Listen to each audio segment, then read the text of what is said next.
Welcome to Tenor Tech, where I solve the problems you didn't even know you had. You'll start by confirming system readiness. Make sure you have at least 8 gigabytes of RAM, 10 gigabytes free, and virtualization enabled. Once done, download the latest Android Studio bundle for your OS because it already includes a compatible JDK and Core SDK tools.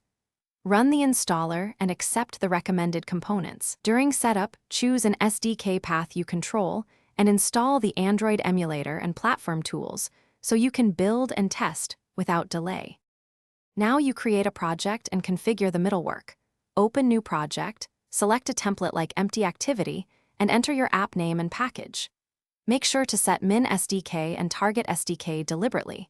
These determine device compatibility, and review Gradle and Kotlin plugin versions before syncing so dependencies download cleanly.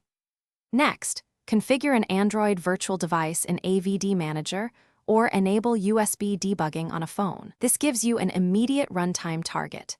Use Logcat to finish, run your app on the chosen emulator or physical device using the Run button and watch Logcat for runtime messages. Use the profiler if performance tuning is needed.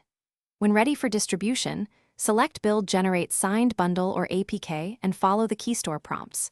Store keys securely. If something goes wrong, don't panic. Invalidate caches and restart, confirm the Gradle JDK path and plugin versions, and clear Gradle caches. These steps resolve most build and dependency failures quickly. Thanks for watching. Subscribe to keep your life in tune.